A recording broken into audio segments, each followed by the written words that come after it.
The news at 5:30 starts right now. We begin tonight by answering some of your questions on how victims and survivors of the Robb Elementary School shooting are getting millions in donated funds. As we've reported before, $14 million in the main fund has not yet been distributed. And as a committee works all of that out, the Uvalde Volunteer Fire Department is stepping up to help in the meantime. Our Lee Waldman is live in the newsroom. Lee, we know they've already given out thousands of dollars. The Uvalde Volunteer Fire Department has set up a charitable PayPal page where all of the money collected goes directly to families of victims and families of the wounded as soon as possible. This has been going on for well over a month now. In fact, over 36 checks for over $2,000 each were distributed Friday and will continue to be handed out on Monday to help families in any way they need, whether that be to keep the lights on, fill the fridge with groceries, or to help with their rent. The fire department representative says they're just the vehicle to help distribute the funds. Money is coming from all over. According to a post on a now closed GoFundMe page, $21,000 were distributed to families of the wounded as of June 17th. City Councilman Ernest Chip King III says this is a way to help as soon as possible. Uvalde Volunteer Fire Department, PayPal Charitable Fund. If you guys want to get some money in people's hands really quick, donate to that. We will make sure the families get money. Originally, we started for the families who, for the injured, for some of those that were still in the hospitals, and we've expanded. If we can get more money in that account, the fire department's going to help all the families.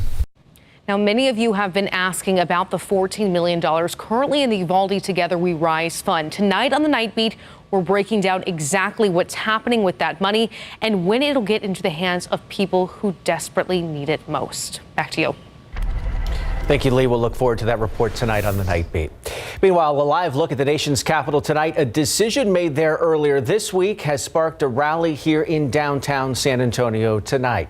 It is centered around the PACT Act, which failed to pass the Senate on Thursday. KSAT's Camelia Juarez is downtown with details on what the PACT Act is and how San Antonio leaders are responding. Tim, Courtney, I'm here at the VFW 76 downtown, where that rally is set to take place within the next hour. Now, the promise to address comprehensive toxins, or PACT Act, would make it easier for veterans to get health care coverage to treat toxic exposures. As it stands, veterans have to prove their illness was caused by exposure to toxins like burn pits in Afghanistan. It was expected to pass until 25 Republicans, including both Texas senators, voted against it, even though they had voted for it a month earlier. Post-service officer Michael Terreno helps veterans file for disability claims. He says it's urgent this bill passes. Just trying to bring attention to getting it passed this week through legislation and onto the president's desk. Now, San Antonio activists are rallying to urge Texas senators to give that bill another chance. Coming up on the Night Beat, we'll talk to veterans, activists to find out why they want this bill passed. Camelia Juarez, KSAT 12 News. Thank you. Other news we've been following today: one man is dead and the person or people involved in that shooting still on the run this evening. The crime scene, a parking lot on the city's south side. Our Jonathan Cotto takes us there.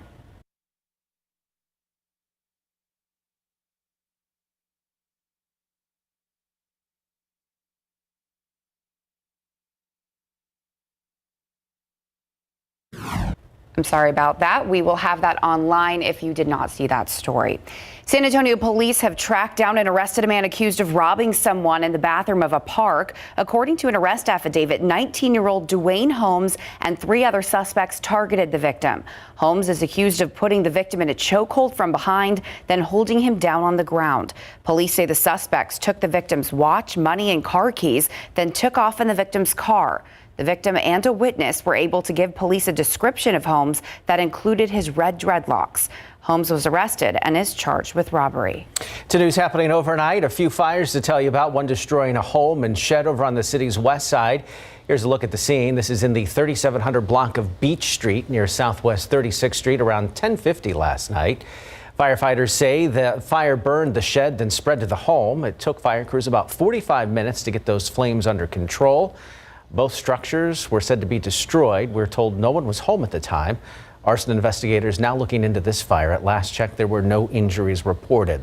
Then this other overnight fire happening on the city's west side. This one starting in a shed. It happened in the 200 block of Estrella Street, not far from Old Highway 90. Firefighters say they aren't quite sure what caused this fire, but the shed is considered a total loss. Some flames were able to reach the main house, scorching the exterior siding. However, firefighters were able to get it out before it reached the inside of the home. They say the homeowner was not injured.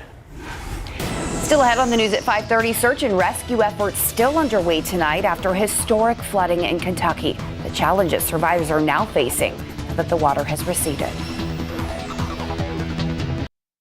I want to get you back to that story we had trouble playing in the first block. One man is dead, and the person or people involved in that shooting still on the run tonight. The crime scene, a parking lot on the city's south side, and now our Jonathan Cotto will take us there.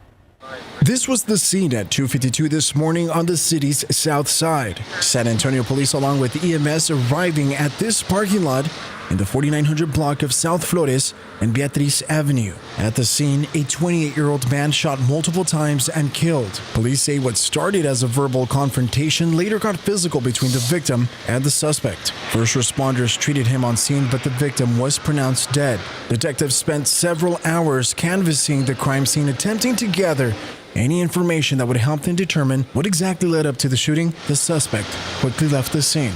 Police continue searching for the person or persons involved in this shooting. This case remains under investigation. Reporting from the city's south side, Jonathan Cotto, KSAT 12 News. Well, tonight, 26 fatalities, including 4 children from the same family, have been confirmed in Kentucky following catastrophic flooding. Yeah, it's just awful. The state's still in a search and rescue mode tonight, with many people still unaccounted for and more rain in the forecast. ABC's Evacuees with how the term survival is taking on a whole new meaning. Kentucky Governor Andy Beshear getting a first-hand look at some of the devastation caused by the flooding in eastern Kentucky. Already, more than 1,400 rescues have been carried out.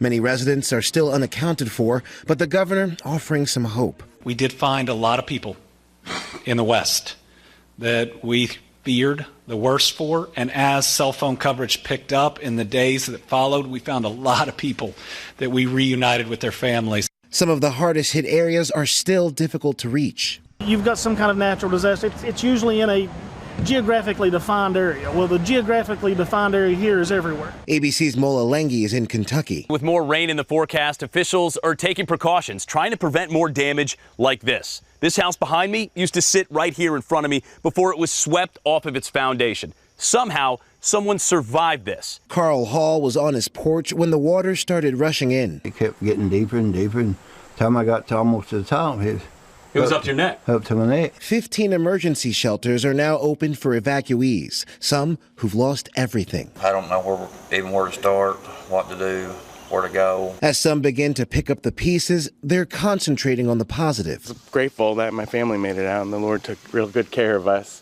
It's just things. You know, I have a beautiful wife and 4 baby girls and the 11-day-old right now. She said, we're safe. The National Guard and FEMA already helping these devastated communities, but residents are still relying on donations from the public. Don't forget about us. This isn't going to be something that's a week or 2 weeks. This is going to be months and years to rebuild. Evacuees, ABC News, Washington. Well, here in San Antonio, we're ending one of our driest Julys on record. You can see even the dust accumulating there on that camera there because we just have not seen any significant rain over the past 31 days here in San Antonio. The aquifer, though, is up 0.3 of a foot over the past 24 hours. And that's because over the weekend, there's not as much pumping from the aquifer going on. In the pollen count today, molds and pigweed are present in low amounts. I want to show you here the radar. There are some very small showers across parts of Karnes County and also moving into Atascosa County as well as near Hallettsville right now. We'll be lucky if we see any of those make it to the I-35 corridor. But as I said, one of our driest Julys on record. I'll recap the month coming up and tell you what you can expect for the start of August. I don't know if I got lucky and just found the sweet spots, but last night when I left work, I was outside for a little bit. Nice, comfortable, cool breeze. Got up just in time this morning to enjoy it with the sun shining too. Well, I'm glad you're feeling positive because, you know, Sarah was going to tell us about August, and I have a feeling it's not great news. Well, technically tomorrow we could stay below 100. Well, so, we got that going for there's us. something. Will your body know the difference between 99 and 100? Probably not. But hey, it's a mental game at this point. All right, take a look at the month of July. This is a look at rainfall. We're going to talk about rainfall for a second, or the lack thereof. There was only one day this month with measurable rain at the San Antonio airport, the 15th, and even then we only saw 1/100th of an inch of rainfall. That is it. More than 2 inches below what we should normally see for this month. And of course, you know, it's not just been July that's been dry, but the entire year. Rainfall so far this year, only a little bit more than 5 inches of rain, more than a foot below average.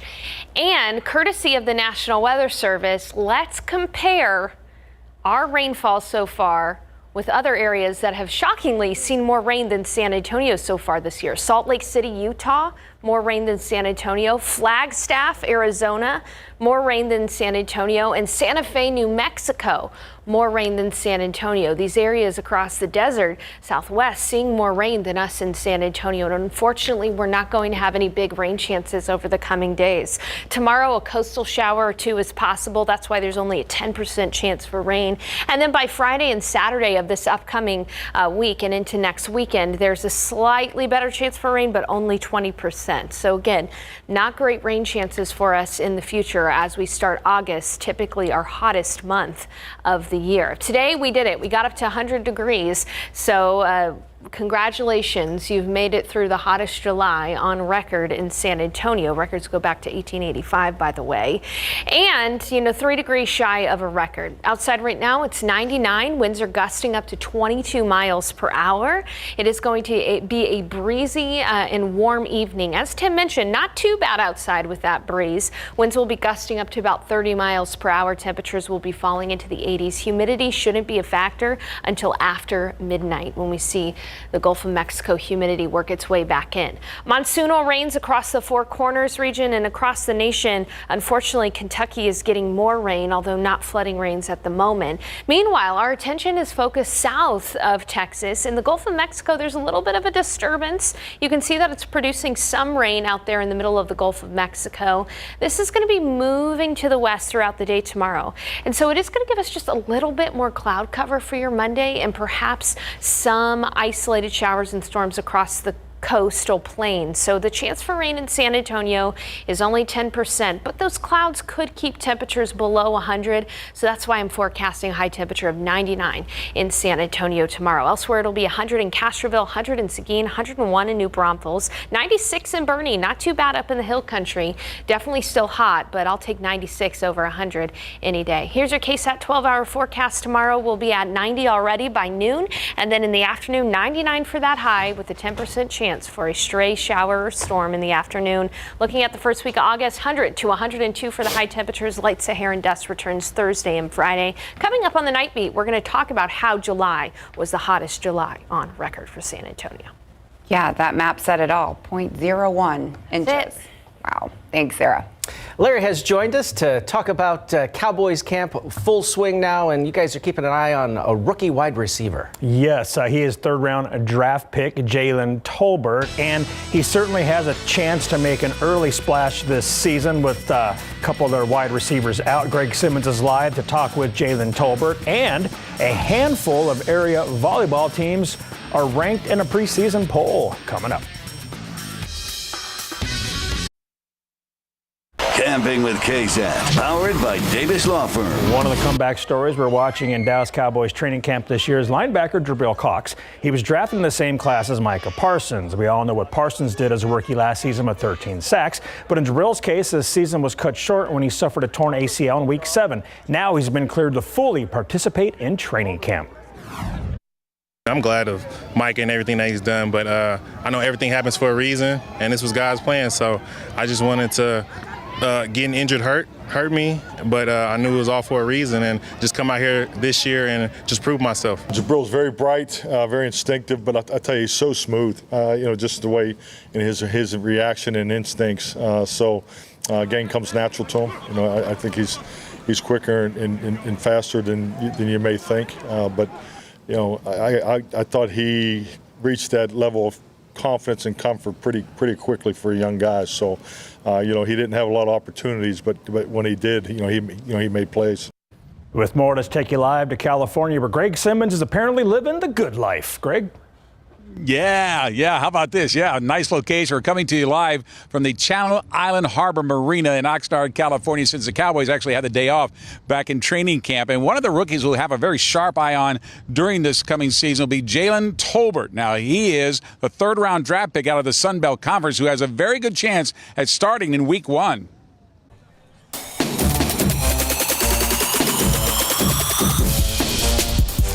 I think I can play, all spots, wherever I moved at, and I think that's a big help. He may be a rookie, but the one thing Jabril Cox doesn't lack is confidence. Of course, we all have individual goals, and, mine right now, honestly, is just to make the starting roster, make the team, of course, and just continue to work every day. With Michael Gallup on the mend and probably not back from ACL surgery until late September or October, and the departure of both Amari Cooper and Cedric Wilson, many have the third-round draft pick penciled in as a second starting wide receiver behind CeeDee Lamb. Whatever I can do to help this organization, help this team out, I'm going to do it. And so I'm just looking forward to get better and improve upon my skills and improve upon, the things that I can bring to the team to help us take that next step forward.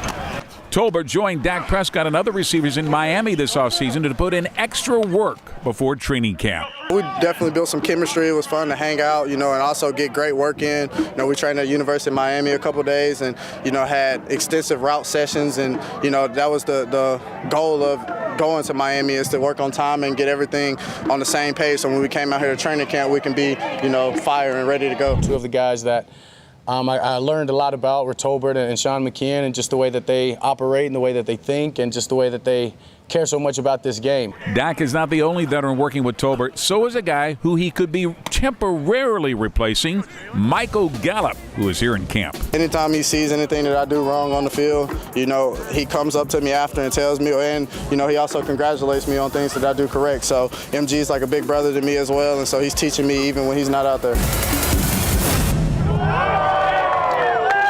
We're looking forward to Jabril and the rest of his teammates being in Dallas Cowboys training camps tomorrow in pads for the very first time. We're also looking forward to our interview tonight with Cowboys owner Jerry Jones, who's dropping a hint about a portion of training camp perhaps returning to San Antonio. Find out tonight on Instant Replay.